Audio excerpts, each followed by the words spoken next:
Hello, game ল্যাববিডিতে আপনাকে স্বাগতম।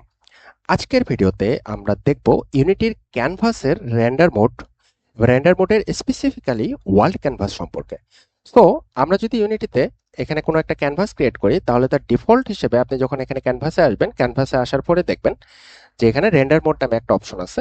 Render মোডে এখানে তিনটা অপশন আছে, একটা হচ্ছে স্ক্রিন স্পেস ওভারলে, একটা হচ্ছে স্ক্রিন স্পেস ক্যামেরা, আরেকটা হচ্ছে ওয়ার্ল্ড স্পেস। সো এই জিনিসটার কাজ কি?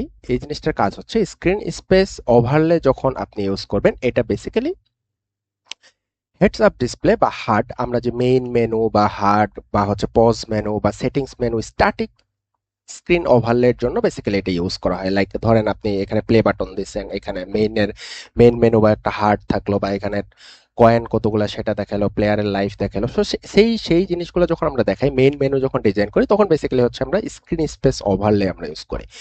এখানে আরেকটা অপশন আছে, এটা হচ্ছে screen space camera. Screen space camera যখন আমরা ইউজ করব, স্ক্রিন স্পেস ক্যামেরা যখন আমরা ইউজ করব, তখন কিন্তু সে এখানে একটা রেন্ডার ক্যামেরা চায়, যে কোন ক্যামেরার আন্ডারে আমার এই ইউআইটা রেন্ডার হবে। তখন কিন্তু আমাদেরকে এখানে একটা ক্যামেরা সেট করে দিতে হয়। এটা বেসিক্যালি আমরা কোন সময় ইউজ করি? যখন আমাদের ইউআই ডিজাইনের মধ্যে ডেপথ লেয়ারিং থাকবে। লাইক দেখা গেছে আমাদের স্ক্রিনের মধ্যে একটা থ্রি আমাদের ইউআই এর মধ্যে একটা জাস্ট একটা খুব বেটার এক্সাম্পল হচ্ছে, ধরেন ক্যারেক্টার কাস্টমাইজেশনে দেখা যায় যে আমার একটা ক্যারেক্টার থাকে যেটা থ্রি, যেটাকে আমরা রোটেট করতে পারি, এবং তার আশেপাশে হচ্ছে ক্যারেক্টারের কি বলে স্ট্যাটিস্টিক্স গুলা থাকে, ক্যারেক্টারিস্টিক্স গুলা থাকে, যে সেই জিনিসগুলা কিভাবে থাকে।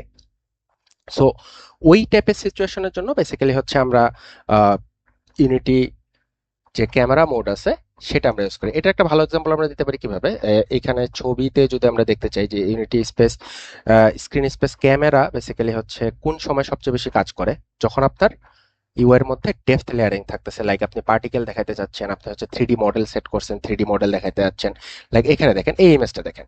সো এই ইমেজে দেখেন, এখানে কিন্তু আমার একটা ক্যারেক্টার কাস্টমাইজেশন স্ক্রিন আছে, এখানে একটা থ্রি ক্যারেক্টার আছে, এটা কিন্তু থ্রি ক্যারেক্টার, এর আশেপাশে ইউআই আছে। সো এইরকম সিচুয়েশনে আমরা বেসিক্যালি হচ্ছে স্ক্রিন স্পেস ক্যামেরাটাকে বেশি প্রেফার করি। সো এমন একটা জিনিস, আজকে আমাদের মেইন আলোচনার বিষয় হচ্ছে বেসিক্যালি স্ক্রিন ওয়ার্ল্ড স্পেস। এই জিনিসটা আসলে কি? ওয়ার্ল্ড স্পেস ব্যাপারটা হচ্ছে এমন, ওয়ার্ল্ড স্পেসে যখন আপনি আপনার ক্যানভাসকে সিলেক্ট করবেন, তখন এই ক্যানভাসটা বেসিক্যালি আপনার সিনের মধ্যে যে অবজেক্ট আছে, সিনের মধ্যে অবজেক্ট মানে হচ্ছে যেমন এই যে অবজেক্টগুলো, এগুলো এক একটা হচ্ছে গেম অবজেক্ট, এই গেম অবজেক্টের মতো এই ক্যানভাসটাকে ট্রিট করা হয়। ওকে, সো এটা আমরা কিভাবে সেট করব? সেটা হচ্ছে আমরা ক্যানভাস সিলেক্ট করার পরে আমরা যখন ওয়ার্ল্ড স্পেস দিব, ওয়ার্ল্ড স্পেস দেওয়ার পরে আমাদের ক্যানভাসটা কিন্তু এখন ওয়ার্ল্ড পজিশনে আছে। এটাকে আমরা এখন দেখাইতে চাই কিভাবে। ধরেন আমার কাছে যে রেড কিউবটা আছে, এটা ধরে নিলাম আমার কোনো একটা টেবিল। লাইক ধরেন আপনি কোনো হরর গেম বানাইতেছেন বা হচ্ছে কোনো ইনফরমেটিভ গেম ক্রিয়েট করতেছেন, তো সেক্ষেত্রে দেখা গেছে আপনার টেবিলের উপরে একটা বই পড়ে আছে, বা সেখানে কোনো টেক্সট দেখাইতে হবে। তো এরকম সিনারিওতে যদি আপনি এটাকে ইউজ করেন, তো তখন আমরা কিভাবে ইউজ করব? ক্যানভাসটাকে ওয়ার্ল্ড মোডে নিয়ে যাব। ওয়ার্ল্ড মোডে নিয়ে যাওয়ার পরে দেখা গেছে, ধরলাম এইটা হচ্ছে আমার একটা টেবিল, সো এই টেবিলের উপরে আমার টেক্সট দেখাইতে হবে, বা হচ্ছে কোনো একটা বইয়ের মধ্যে টেক্সট দেখাইতে হবে, বা এটার অনেক পারপাস হতে পারে। লাইক আপনি ব্যানার দেখাইতে পারেন বা কোনো হিন্টস দেখাইতে পারেন, কিন্তু সেটা থ্রি স্পেসে। তো এই টাইপের সিচুয়েশনে বেসিক্যালি আমরা হচ্ছে ক্যানভাসের ওয়ার্ল্ড স্পেসটা ইউজ করব, এবং ওইটাকে ওয়ার্ল্ড স্পেসে সেট আপ করবো। ওয়ার্ল্ড স্পেসে সেট আপ করার জন্য আমরা এখন কি করব? এটার যেহেতু সাইজ অনেক আছে, আমরা এটাকে একটু সেট আপ করি। সবগুলো ধীরে ধীরে সেট আপ করে, এই যে আমাদের কিন্তু এটা এখন কারেন্টলি ওয়ার্ল্ডে চলে আসছে। ওকে, এটাকে আমরা একটু রোটেট করে দেই। রোটেট করে এই যে দেখেন, আমরা রোটেট করে এই জায়গায় চলে আসি। আমার কিন্তু টেক্সটটা এখন ওয়ার্ল্ড স্পেসে আছে। এই যে কারেন্টলি এখানে দেখেন একটা টেক্সট অলরেডি আছে, যেটা সাইজ অনেক বড়। ওকে, এটাকে কারেন্টলি আমরা একটু সেট আপ করি। এই যে দেখছেন, আমাদের টেক্সটটা কিন্তু এখানে চলে আসছে।